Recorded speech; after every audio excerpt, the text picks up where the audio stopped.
Ok, je suis Dr Jérôme Nzodo Nikiema. Je suis le médecin-chef du district sanitaire de Touga. Merci pour cette visite ce soir qui nous permet en tout cas d'échanger sur une thématique assez importante par rapport à l'appui d'un certain nombre de projets, voilà, pour la bonne marche des structures de santé. Vous savez bien qu'au regard de la situation que la province du Sourou traverse depuis en tout cas plusieurs années, alors, tous les secteurs sont en tout cas impactés, et particulièrement le domaine de la santé qui est le mien. Et pour ces différents secteurs-là, il est important en tout cas que ce soit au niveau stratégique, au niveau opérationnel, on puisse trouver en tout cas des stratégies pour toujours aider la population à avoir des soins de qualité, voilà, et aussi dans un minimum en tout cas de structures et de conditions de travail adéquates pour les agents. Et c'est pour cela que, en tout cas, ce soir, aujourd'hui, nous abordons en tout cas, les appuis significatifs du projet d'urgence de développement territorial et de résilience, PUDTR, qui, en tout cas, depuis plusieurs années, appuie significativement le district sanitaire de Touga.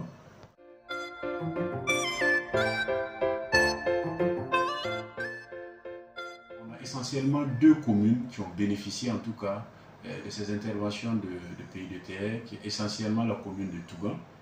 et aussi la commune de Lankwe.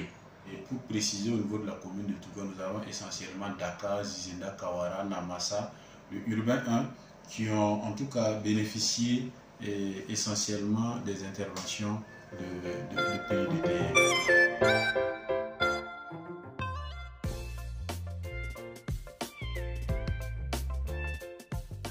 Et il faut dire que ce sont des interventions majeures, voilà, qui pouvant aller des réfections, de construction de murs, de dépôts, même ce que nous appelons un peu des dépôts pour en tout cas stocker les médicaments essentiels génériques.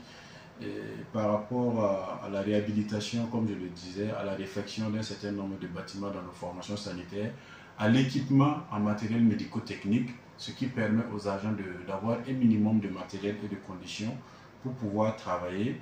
et aussi à la construction de salles d'hospitalisation, voilà, dans les CSPS, que ce soit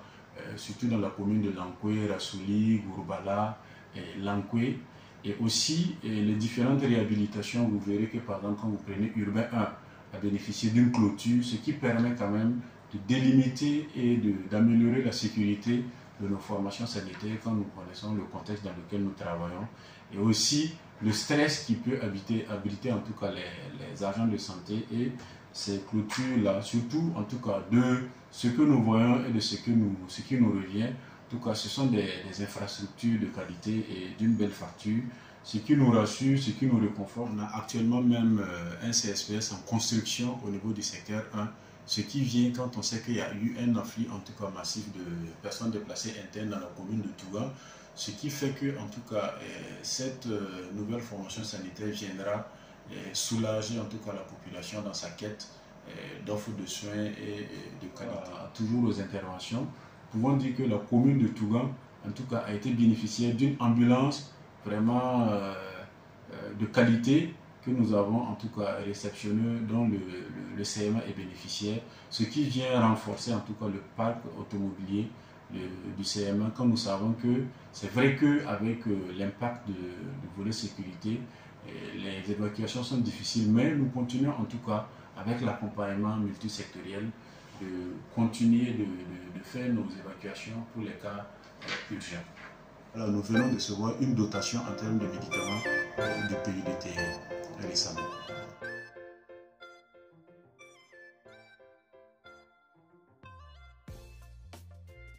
Et par rapport aux bénéfices et à l'impact de ces différentes interventions, que ce soit en termes d'infrastructures, rénovation, construction et réhabilitation, il faut dire que ça permet de travailler dans un minimum de conditions, dans une structure en tout cas adaptée, adéquate, ce qui permet aux agents de santé de donner le meilleur d'eux-mêmes, ce qui permet aux patients d'avoir un cadre en tout cas approprié d'hospitalisation, de consultation,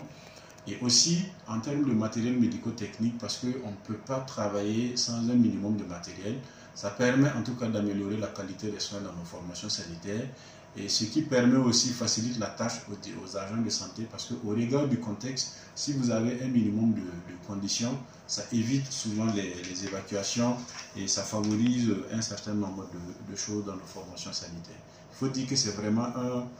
ouf de soulagement, et ça vient répondre à un besoin réel sur le terrain, qui est le manque en tout cas d'infrastructures, ou déjà des infrastructures existantes mais qui ne sont pas adéquates, ou le manque de matériel médico-technique et même d'intrants en termes de médicaments.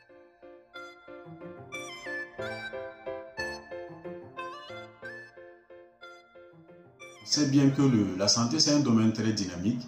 et ce matériel qu'on a reçu, c'est sûr qu'à force de l'utiliser, alors il risque de s'user. Donc nous renouvelons encore le plaidoyer auprès du PUDTR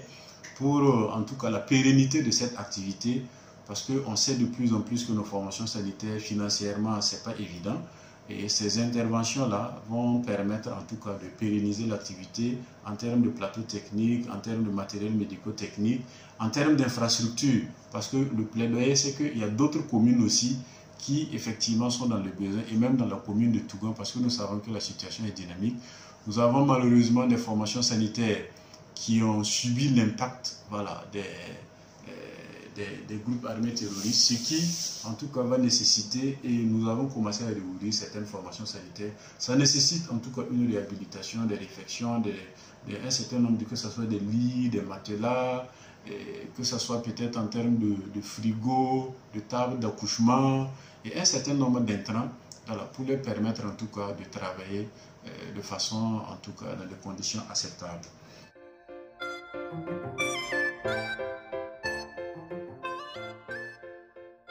Nous sommes en tout cas satisfaits de cette intervention, et c'est comme je le disais, la plupart du temps, c'est la pérennité de ces interventions-là qui permettent vraiment de rassurer et les agents et la population, qui va les permettre d'avoir en tout cas continuellement des soins de qualité. Nous saurons en tout cas terminer cette prise de parole sans être reconnaissants depuis en tout cas les initiateurs, ceux qui ont mis en œuvre en tout cas ce projet-là, pour le dire que alors l'objectif recherché, nous pouvons dire sans nous tromper que l'objectif a été atteint.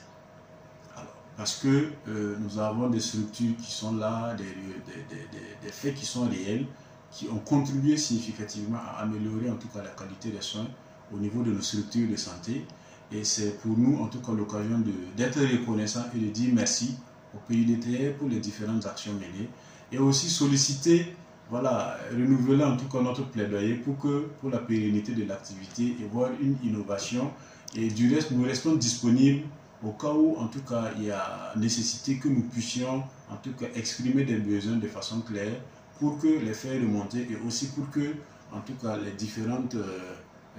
appuis puissent effectivement correspondre à un besoin réel aussi sur le terrain.